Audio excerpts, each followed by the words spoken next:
আমার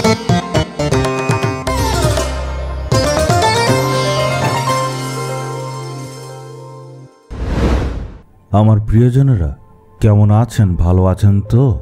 প্রভু যীশু খ্রিস্ট আপনাকে অনেক ধ্যান দিয়ে দেখছেন। আপনার জীবনে হয়তো আজ বোঝা আছে, আপনি অনেক দুঃখের মধ্যে আছেন, আপনি অনেক দুশ্চিন্তার মধ্যে আছেন। এই প্রোগ্রামটা আজকে আপনারা দেখছেন, কিন্তু আপনি অনেক চাপের মধ্যে আছেন। আপনার মনের ভেতরে অনেক দুঃখ। আপনি বলছেন বাইরে কেউ বোঝে না, কিন্তু আমার মনের মধ্যে আমি একা একা কাঁদি, আমাকে কেউ বোঝে না। আজকে আপনার বড় সমস্যা এটাই। আপনি বলছেন আপনার মনে একটা লুকোনো দুঃখ রয়ে গেছে। এই যে আপনার মনের মধ্যে দুঃখ, এর কারণ হতে পারে কোনো একজন ব্যক্তি বা আপনার কাজ, পরিস্থিতি, আপনার পরিবার হতে পারে, আপনার কর্মস্থানে, ব্যবসায় যেখানে থাকেন, বা সেই দুঃখের কারণ আপনার চারদিকে যে লোকেরা আছে। এই চাপের কোনো না কোনো তো একটা কারণ রয়েছে। কিন্তু আজকে ঈশ্বর একটা প্রতিজ্ঞা করছেন। এক ঈশ্বরের দাস কি বলছে? গীতসংহিতার 94 অধ্যায় 19 পদে দেখব, যখন দুশ্চিন্তা আমার অন্তরে গভীর হয়েছিল, তোমার সান্ত্বনা আমাকে আনন্দ দিয়েছিল। হে ঈশ্বর, যখন দুশ্চিন্তা আমার অন্তরে গভীর হয়েছিল, তোমার সান্ত্বনা আমাকে আনন্দ দিয়েছিল। মনের মধ্যে যখন অনেক চাপ থাকে, মনে যখন অনেক দুঃখ থাকে, হয়তো কোনো একটা মানুষের জন্য, বা হয়তো কোনো একটা পরিস্থিতির জন্য, বা হয়তো কেউ খুব খারাপভাবে কিছু বলে দিয়েছে যার জন্য অনেক দুঃখ চলে এসছে। এই সব কিছুর দ্বারা মনের মধ্যে একটা বড় চাপ তৈরি হয়। যখন বোঝার তলায় চেপে রই, তখন মনের মধ্যে দুশ্চিন্তা আসে। তখন মনের মধ্যে কোনো রকম সান্ত্বনা আসে না। খেতে অসুবিধা হয়, ঘুমোতে অসুবিধা হয়, কারণ চাপ বেড়ে গেছে। ওই সময় আমাদের একটা সান্ত্বনা দরকার। সেই সান্ত্বনা কি মানুষের থেকে পাওয়া যায়? হয়তো কিছু সময়ের জন্য তারা বলতে পারে, দেখো একদম চিন্তা করবে না, কাঁদবে না, সব কিছু ঠিক হয়ে যাবে। এইসব বললেও মনে সান্ত্বনা আসে না। কিন্তু যখন আমরা প্রভু ঈশ্বরের চরণের নিচে আসি, আর প্রভুর শক্তি আর সামর্থ্য আমাদের পরিপূর্ণ হয়, তখন আমাদের মনের মধ্যে ঐশ্বরীয় শান্তি আসে। আমাদের ঈশ্বরকে একটা আলাদা নাম দেওয়া হয়েছে। উনি হচ্ছেন সান্ত্বনাদাতা ঈশ্বর। ঈশ্বর আপনাকে বলছেন, আমি তোমাকে শান্তি দেব।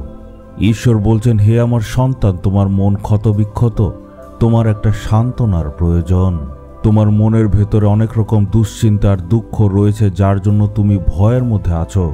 যে কোনো কারণ হতে পারে যার জন্য তুমি অনেক চাপের মধ্যে রয়েছ, আর এর জন্য তোমার মনে অনেক ভয়। তোমার একটা শান্তির প্রয়োজন। ঈশ্বর বলছেন, সেই শান্তি আমি তোমায় দেব।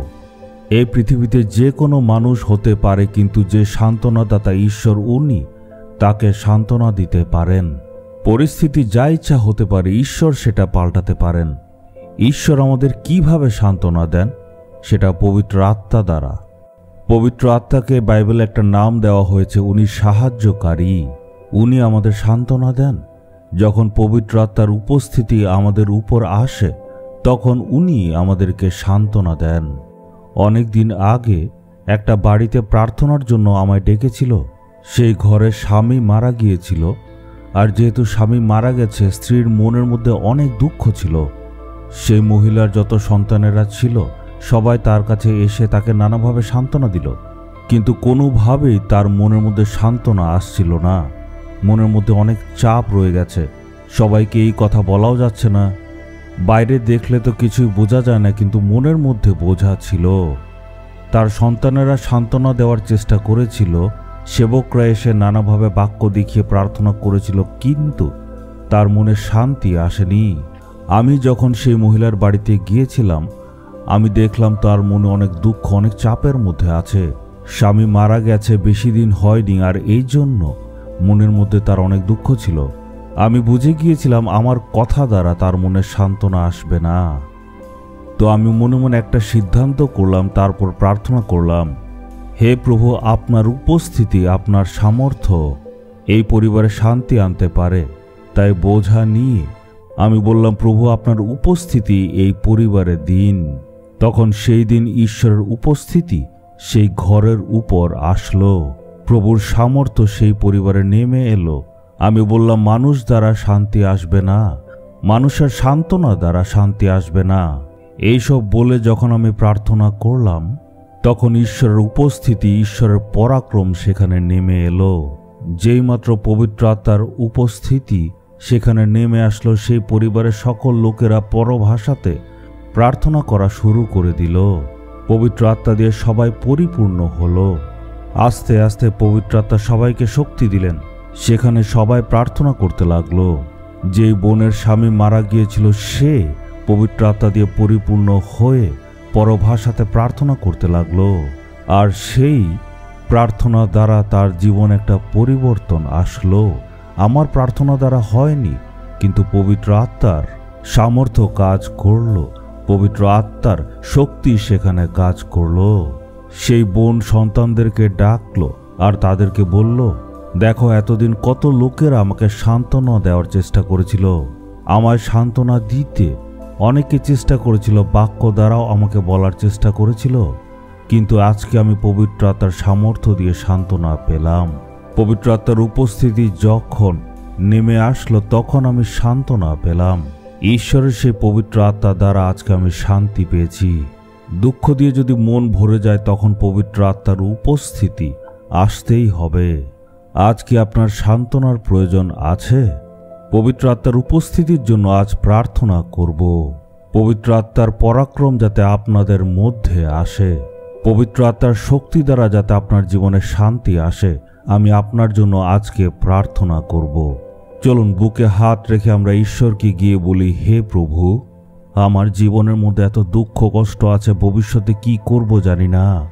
মনের মধ্যে বোঝা নিয়ে আজকে প্রভুর কাছে গিয়ে বলুন, হে প্রভু, চোখে জল নিয়ে আপনার সন্তানেরা প্রার্থনা করছে। তাদের মনের মধ্যে কোনো রকম শান্তি নেই, তাদের মনে দুঃখ আর দুঃখ। হে প্রভু, তারা ভবিষ্যতে কি করবে তারা কিছুই বুঝে উঠতে পারছে না, অনেক চাপের মধ্যে রয়েছে, মনের মধ্যে অনেক দুশ্চিন্তা রয়েছে, কষ্ট রয়েছে, দুঃখের মধ্যে তারা আছে। প্রভু, আপনি এমন ঈশ্বর যিনি মানুষকে সান্ত্বনা দেন। আজকে আপনি তাদের মনে সান্ত্বনা দিন, তাদের সকল দুঃখ দূর করে দিন। হে পিতা ঈশ্বর, আজকে যাতে তাদের সকল দুঃখ কষ্ট দূর হয়ে যায়, তাদের মনে যাতে সান্ত্বনা আসে, তাদের জীবনের সকল বোঝা দূর করার জন্য আজ আমি প্রার্থনা করছি। প্রভু যিশুর শক্তিশালী নামে যাতে তারা আজ সান্ত্বনা পায়। Amen, amen.